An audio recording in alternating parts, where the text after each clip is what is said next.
Well, good morning, folks. Pastor Rocky today, 130 days ago, this enormous storm hit our town, surrounding areas, and wiped a lot of stuff out. I mean, boom.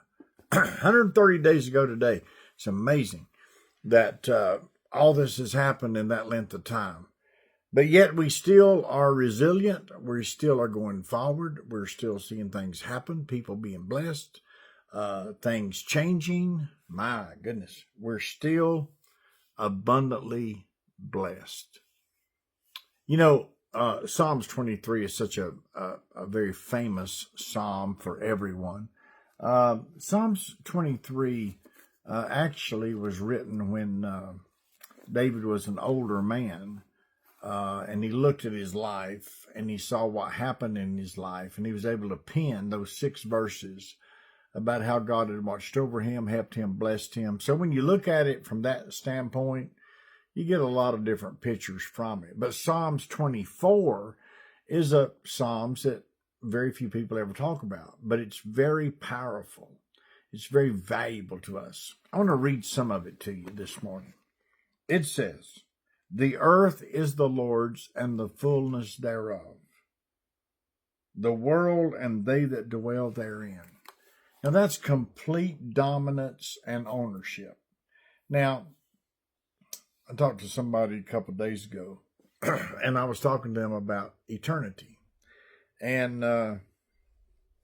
they sort of had a dim view of it.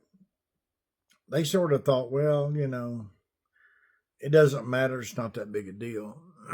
And I said to them, you need to realize that according to the Bible, now we're going to go by the Bible here, because according to mankind or somebody else, you can believe anything, but according to the Bible, we are going to stand before God, and we are going to be accountable for what God has blessed us with, which is pretty large.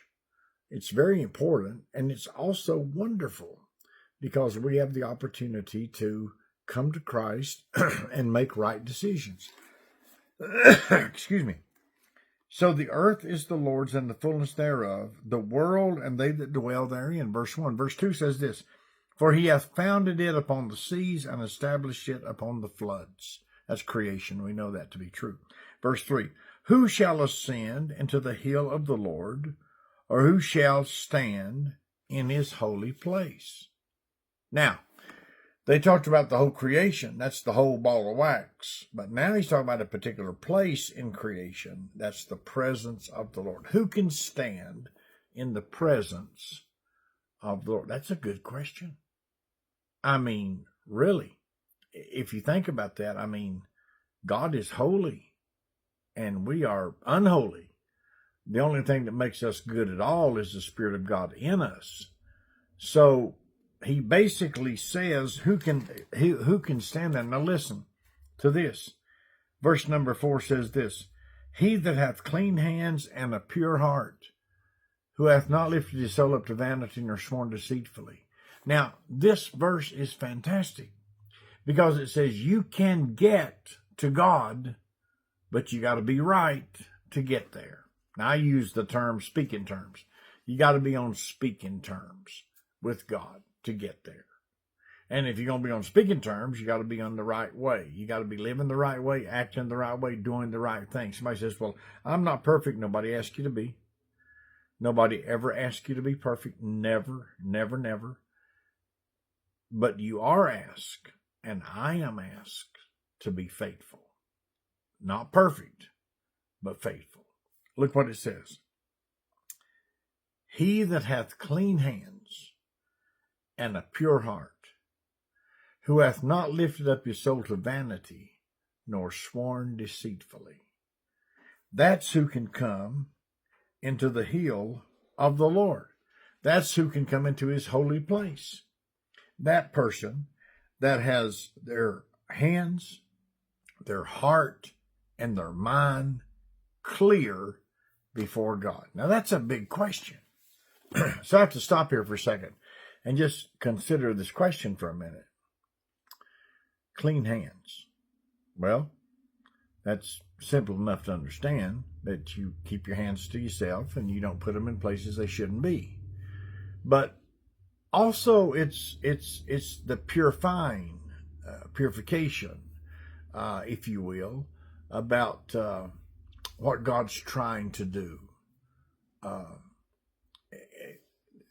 Listen. He that hath clean hands, pure heart, hath not lifted up his soul unto vanity, nor sworn deceitfully. Listen to this. He shall receive the blessing from the Lord and the righteousness from the God of his salvation. So God promises us that if we will do the right thing, he will take care of the blessings. You don't have to take care of them. You don't have to worry about provision, unless you're doing something wrong and you're trying to work a deal. But if you're in the will of God and you're walking in God's way, in God's favor, he'll take care of that. He said he would. He would take care of it. And in the process of doing that, we can see Christ high and lifted up. And the value that we have in seeing Christ high and lifted up is that we ourselves can witness that not only God has helped others through us, but he's helped us through him. What a challenge. What a wonderful word. Hands clean and pure. Heart clean and pure. Mind clean and pure. Working, laboring, committing to the cause that God can be glorified. Think about that. Can you be used of God? Well, there's the criteria. I'll talk to you later. God bless.